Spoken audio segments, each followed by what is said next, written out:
Welcome to Café Is For Closers, the show where sales stops feeling salesy. I'm Andrés Mego, and every week we break down real conversations, real objections, and real wins so you can turn pressure into partnerships and close more deals the right way. So grab your coffee, aka your café, and let's jam.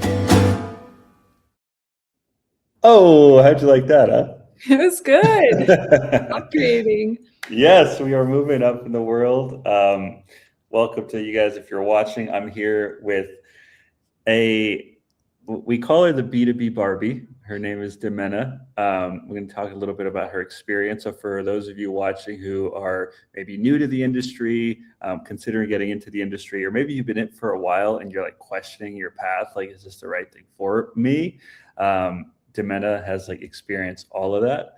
So we're going to talk a little bit about her journey, like what her experience was working with me, what she's learned, and really what it takes to clear 15, close to 20K a month at 20 years old. It's not sunshine and rainbows. It actually takes work. So that's what we're going to jam about today. Diemena, I'll open up the floor a bit if you want to talk a little bit about you, where you're based, and kind of what brought you into sales. Yeah, so I'm 20 years old. I'm from Chicago. And what brought me into sales was just because I knew I wasn't going to be working like an office job. That's like my biggest fear. And I was in college studying accounting, and I realized I was like searching up, what do CPAs make? And I realized that's not what I want to be making, especially working full-time hours. I always like talking to people, and I thought sales was just like, oh, we'll have a conversation. You'll give me your card. It'll all be good.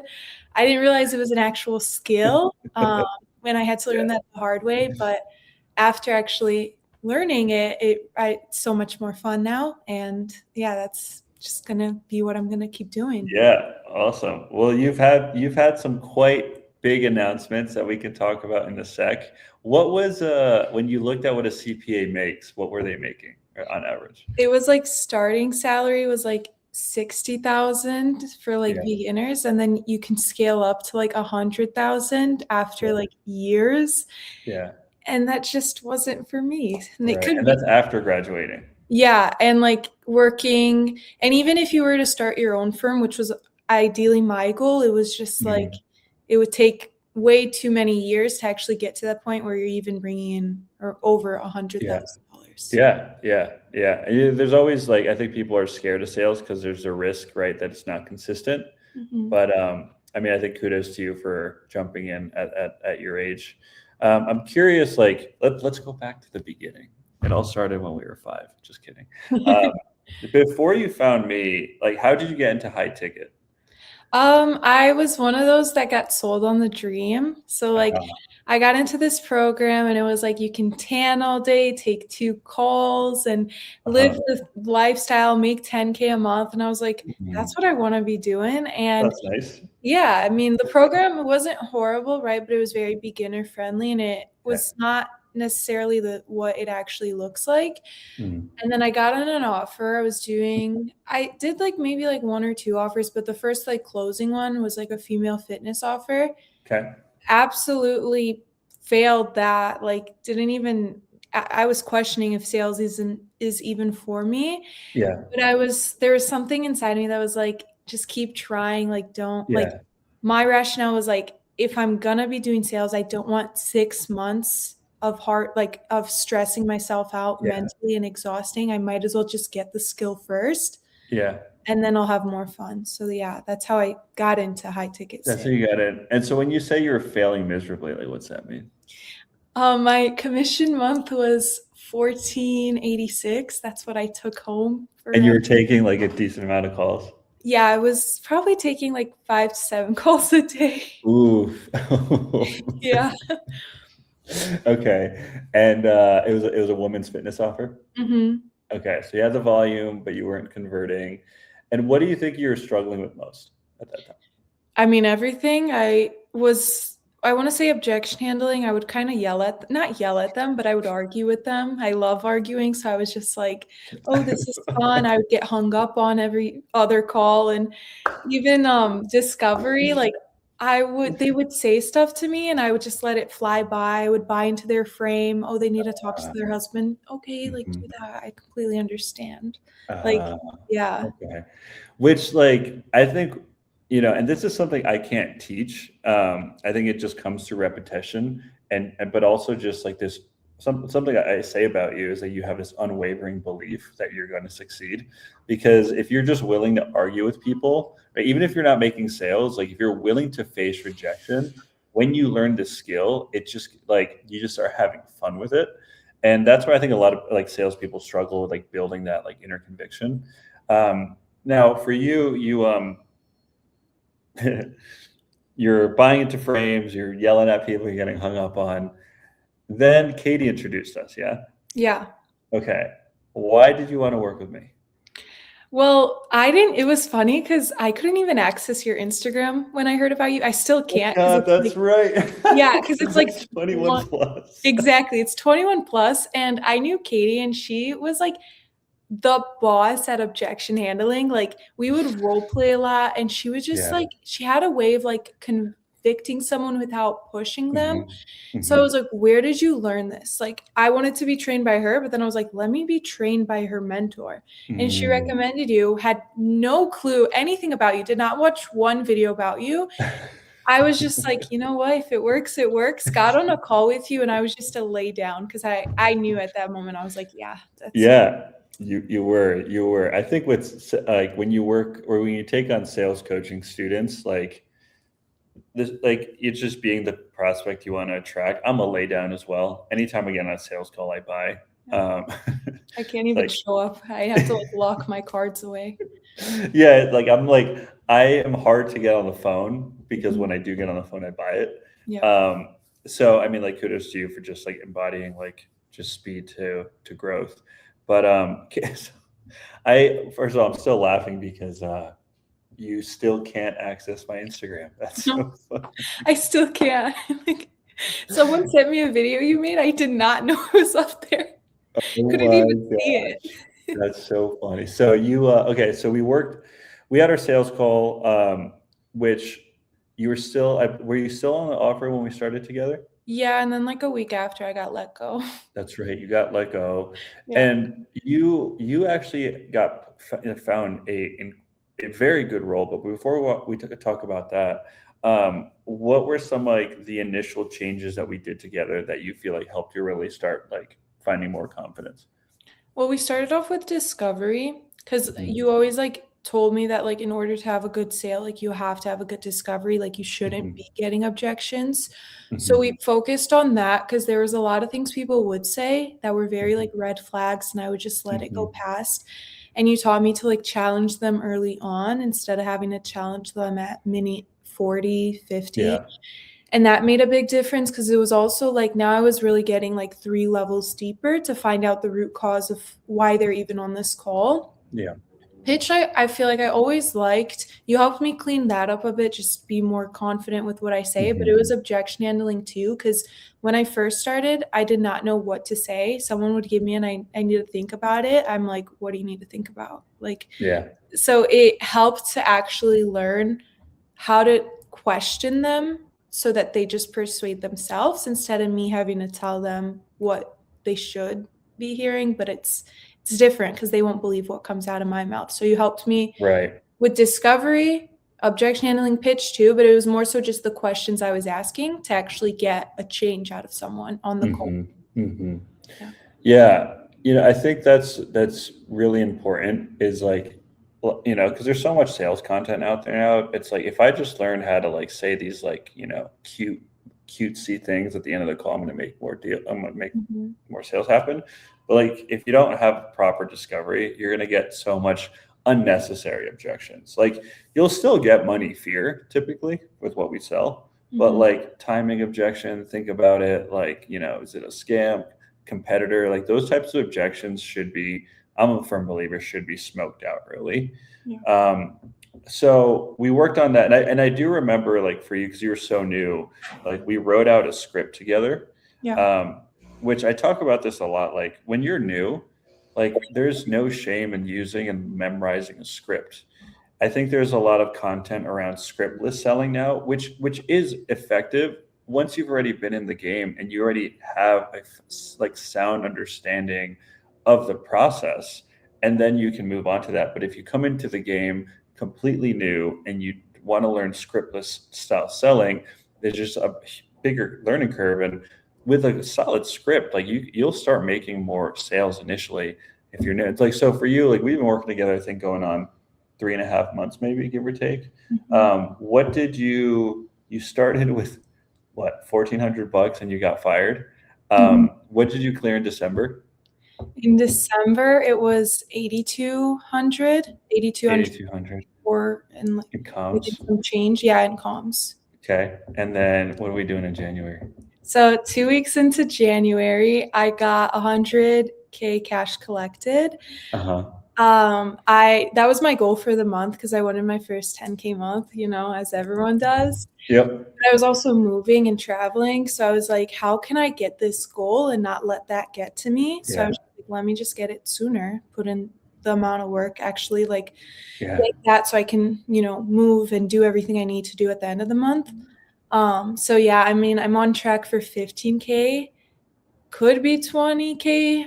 We'll see, but definitely 15K. 15 for sure. 15 for sure. Yeah, there's no way you don't hit that. Which is like, that's huge, right? That's like what, 10x? Literally, it is 10x, like actually.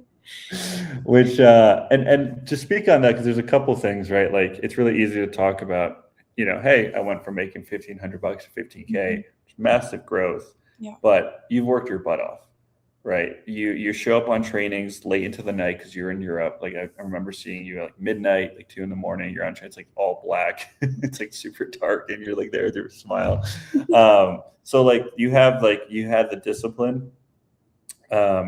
You put in the work.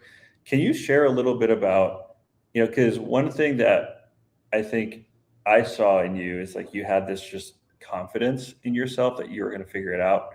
And I think that personally, and you correct me if I'm wrong, I think that helped you land the offer that you're on now, which is like you work for an agency that puts you on different accounts, so it keeps you busy. How did you land that role?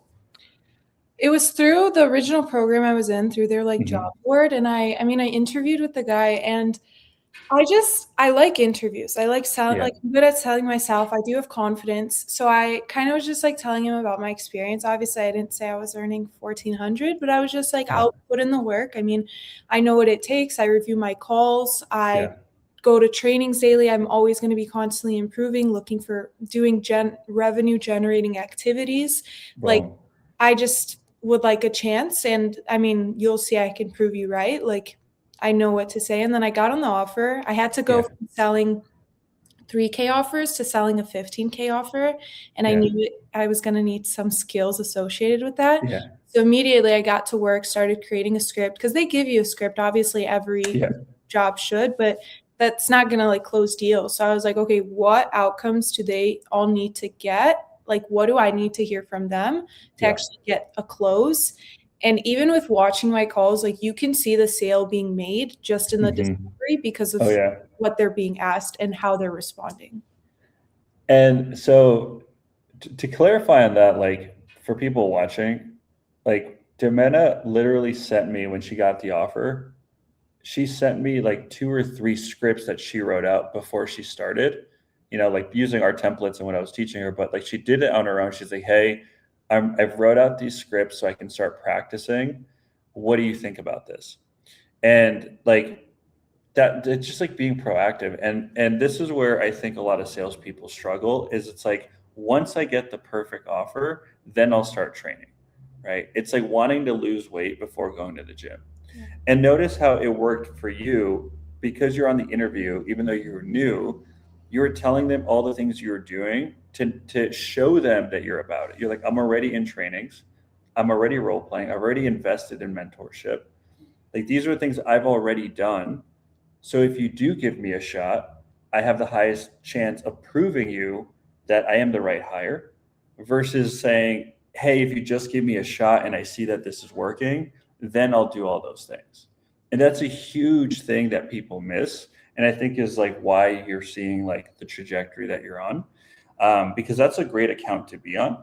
because now like they're giving you call volumes and I think you're selling B2C and some B2B, right? So you're like really being tested in your flexibility. So huge kudos there. And so you hit a 15K goal. And if you want to tell the people, right, like making money, fantastic, right? Like life, once you start making good money, is dope. And what are some of the things that you shared with me that you're able to do over the last couple of weeks, if you're open to sharing? Oh yeah. Well, for starters, I just signed the lease to my dream apartment in Chicago. It's crazy because I was living in Europe where I was studying abroad. I dropped out of college to go full in for this. Now I see that as an accomplishment, but it's when I was living in Europe, there was a time where I was literally like going to Starbucks to fill up water because I didn't want to buy it because I was so like in scarcity mindset, like I need. And so now it's like got into the point where I can literally like the other day I just ordered caviar, like because I was just feeling it.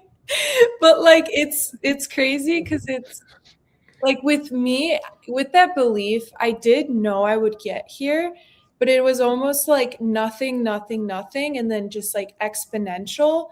And like I thought of it like, okay, well maybe it's just like luck. Like I don't like even though I am putting in the work, I never was like, yeah, I'm working my ass off. But I think it's just because that's where you taught me to be my standards. Like that's how like you just teach us to operate, that it's like to me I'm not doing a lot, but to like an average sales rep that they would be like, oh, they review their calls, they do this, they track everything. Like it's kind of it's the habits that also formed, but also just even adding in revenue generating activities makes exactly difference. Yeah. When I heard you say that like a few minutes ago, I was like, oh, like that's proud dad, proud sales dad, which is what a lot of the females in the community call me, because that's like what owners want to hear, what sales managers want to hear, that a lot of rookie reps don't think about, right? It's like, what are you doing in your downtime? You're either reviewing your game tape to get better, or you're doing the job and not just waiting around. And that's something that I'm glad you brought up because I didn't want to forget, is that you picked up the phone and started dialing. And I remember you texting me like just hitting the CRM, like just self-setting appointments and closing deals. And like, that is what, when you get sold a dream into this industry, like people come in and they don't want to be doing that, or they don't expect to be doing that. But if you're willing to do that, not only are you getting additional repetition, but you're showing that your team and your managers like, yo, I'm about it. I'm a producer. I'm a hunter. I'm not just sitting around waiting for you to fill up my calendar. Like if I'm online, I'm doing what I got to do to make you money so I can make money. And so I think you like, for you guys watching, if you're not doing these things, like if you're not tracking your data and like holding yourself accountable to that, because if you don't know your numbers, like you don't know what areas you need to improve on. If you're not watching your calls back every day, right now with AI tools, there's so many things you can do to like watch more calls in the same amount of time and like understand like your shortcomings. And if you're not like doing the job, like actually doing the job, doing your follow-up, doing your reporting, doing your outbound dialing, so you can just have more opportunities. If you're not doing all those things, like another rep like Diemena, who might be 10 years younger than you, is going to come in, sweep up, and you're going to get fired. And then she's going to take all your calls and make all your commission. That's the game we're playing. So for the people watching, people considering maybe they want to work with me, maybe I'm a little intimidating, or maybe, maybe they're on the fence, what would you say to them? Well, if it helps, when I invested into Andrés, I had like $400 in my account. I had some saved up elsewhere, but it wasn't like much to cover. And it wasn't even knowing, like you just hop on a call and you have this way of like putting authority in the call of not just I'm going to tell you what to do, but I'm actually going to help you make a change. And I could tell that right away because I didn't feel pressured. You were very collaborative. And that's the one thing a lot of sales reps struggle with. They don't know how to be on the same side as the prospect.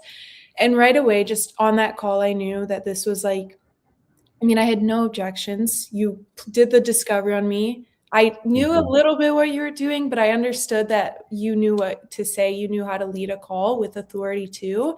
And that's what I was struggling with. So I financed the heck out of that payment. Yeah, you did. And I mean, I've had the return, and with anyone like on the fence, like if you're not investing in yourself to grow, someone else is. Because like sales is a sport. Like you can either like dribble basketball outside in like a playground court, or you can be coached by like the top players. Like out of those two, someone's going to get there faster.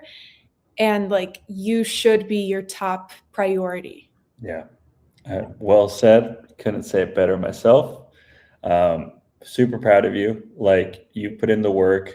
You've also had, like I said before, the unwavering belief that this was going to happen. And so your actions and your standards reflected that belief. And so your results are now showing, and now it's like maintaining this, like, and it's so much easier now. Like you've proven that you can get here. Now you maintain it. And it's just like your new standard of like, cool, 15K, 20K months are just my norm. Right. And like when that just becomes like the conditioned belief, like that's where, you can do this for years, make some serious money, start traveling and doing all the things you want to do. So it's been a pleasure to have you. Thank you for coming on. And if anyone has questions or if anyone wants to join any of our free communities or anything that we have going on, feel free to reach out. We'll see you in the next one. Thanks, Dee. Thanks for being here. All right. Let me wrap this up real quick. And thanks for hanging out on Café Is For Closers. Be sure to subscribe to the show to never miss out on a conversation. See you next time.